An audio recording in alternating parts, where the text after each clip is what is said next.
What's going on, everybody? King of Dragons 5000 here, coming at you with another figure review.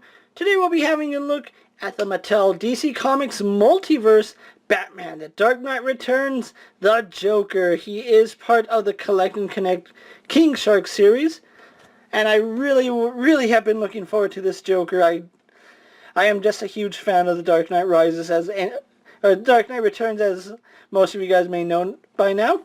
Here we do have the Joker in the packaging. You can see he does come with an alternate head, his gun, a knife, half a batarang right over here, and the main torso for King Shark. And then we have an image here, not exactly Frank Miller's artwork, but a really okay attempt at it, I would say. On the side we do have an image and a slight bio. Maniacal enemy of Batman who goes on a brutal crime spree to draw out his nemesis. Really twisted Joker if you ever read the graphic novel. Other figures of this wave include The Flash, Zoom, Jim Gordon Batman, Batgirl, Hawkman, and the Joker. All 6 figures combined give you the King Shark. Actually looking forward to King Shark. Hopefully I can finish him up.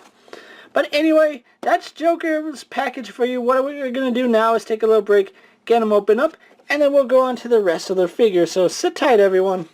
And here we have the Dark Knight Returns Joker out of the packaging. Before we get onto the figure, let's actually show off his Build-A-Figure piece. He does come with the main torso of King Shark. Really looking forward to getting King Shark complete. So let's move his torso off to the side. And here we have the Joker, and let's get a nice 360 of him. I'm going to say this already, really biased toward the figure. He is a little dirty right here in the back. But really biased toward the figure because I am a Dark Knight Returns fanatic, and that's one of my favorite graphic novels of all time, so I'm already liking this Joker. There are a few issues I have with him. Number one, the white. It's going to get dirty really easy. I can tell that just by handling him. But before we go on to the rest of the figure, let's actually show off his accessories, because he does come with a couple of them. First off, he does come with his handgun, this little pistol that we see him use in the graphic novel when Batman's chasing him. As you can see, the trigger guard does not close all the way, but that's just so that you can get his hand in there. Just like that. And then it still has the illusion that he has his finger through the trigger guard, so that's really cool. I wonder if his... No, that's his elbow, never mind. I thought that maybe his arm was on the wrong way.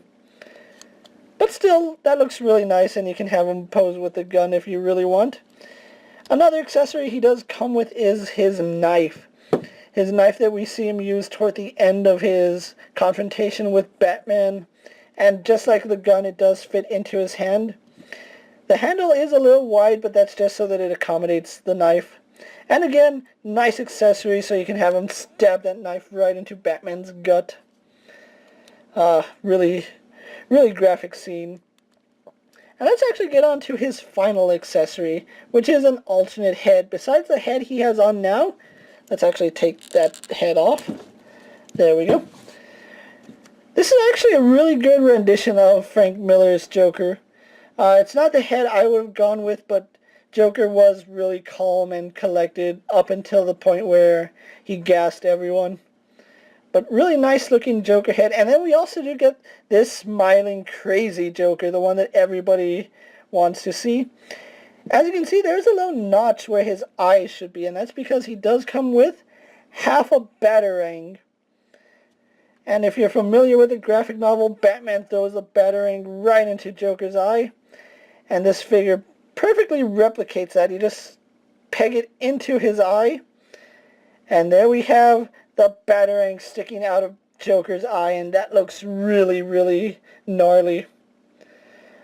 Really loving this figure. I don't think they could have done anything better to make me like this figure. Let's actually switch the head on him right now. You can see there was a little bit of paint transfer getting that head onto Joker, and you can see that just looks so menacing. And while we're here, let's actually go on to his detail. That is a really crazy smile, and I really do like that. It really does capture that image of Joker just laughing as he breaks his own neck. Just Just really love that graphic novel.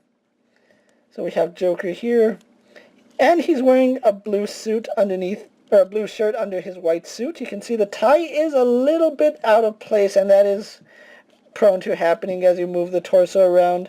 You can fix it. It is a softer plastic, so it's not like it's sculpted and it's going to cause problems. But he can get his tie fixed, so that's pretty cool. And then we go on to his pants, which are also white. And then he's wearing blue, I'm going to guess they're loafers, but they kind of have a heel. That's how it was in the graphic novel, so I'm really not complaining about that. Again, really, really liking this figure, and so far I have liked every single Dark Knight Returns figure that Mattel has given us, with the exception of Son of Batman, which I never picked up. He really wasn't crucial to the story, so I really didn't see a need to pick him up. But speaking of the Dark Knight Returns Batman, let's actually have Joker off to the side here really fast. And here we have Joker scaled next to the Dark Knight, and as you can see, they scale really well to each other, and it's almost perfect. I do think, no, it does appear that they're the right size. Maybe Joker could be a little bit bigger, but, and I don't mean bigger as in taller, I just mean a little bigger like Batman here, but still, really nice figure. Really glad I have this Joker. This Joker is just amazing looking. And now we have our Dark Knight Clown Prince of Crime showdown from the end of the second book of The Dark Knight Returns. So moving Batman off to the side here. And we're going to go on to Joker's articulation, and he does have quite a bit of articulation actually. He does have a ball jointed head. He can look up slightly. Can't really look down, but his head does turn left and right. Really slight head pivot there. So we do get some side to side. Head on a swivel. Arms on a ball joint go out to about that far. He does do a full 360. Not at all hindered by the jacket, which I do like.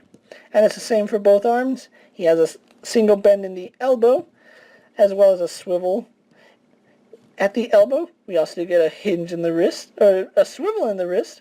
He does have an ab crunch, which is really well hidden underneath this jacket. You can see he can bend back about that far, and forward about that far. So we do get quite a bit of articulation in the Joker's torso, and I'm just really fixing that tie a lot. He does swivel at the waist.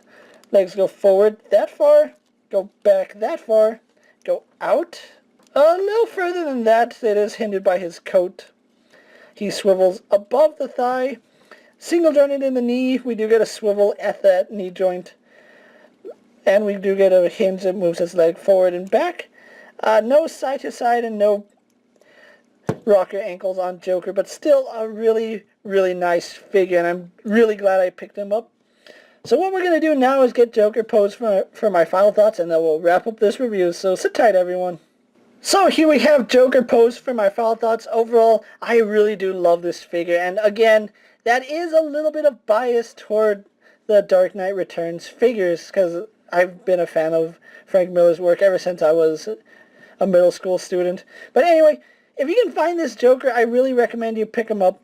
I was lucky enough to stumble upon him at Target, and it does look like Target is starting to get these guys, so if you're looking for the King Shark series, Target seems to be getting these guys first. And again, really do love this figure. Accessories are really accurate to what we saw him with. We do get two different head sculpts, and it's really up to you which one you want to have him displayed with. This is going to be my go-to display for Joker, with the knife and the batarang in the eye. So just really, really adore this figure. I can't say enough good things about it. Now, he does have issues with, there is cuts along these joints, as you can see, just so that it doesn't hinder the articulation. And he really doesn't have a pelvis joint. It's just the peg, but you really don't notice it because the coat covers, so it's not too big of an issue. But anyway, if you're a fan of the Frank Miller Joker, or just want to have a really awesome Joker in your collection, this is the way to go. And with that being said, guys, I'm KingofDragons 5000 saying don't forget to like this video, leave a comment, let me know down in the comments what you think of this Joker figure. Do you think he's a good figure? Do you think he's a terrible figure? Let me know what your opinions are. As always, go ahead and check out all my other action figure reviews. All my DC Universe multi-figures are up. So go ahead and check those out. And if there's a figure you guys would like to see me review, let me know down in the comments what it is. And if it fits into my collection, I'll definitely have a look at it. And until next time, guys, I'll see you later. Take care, everyone. My dream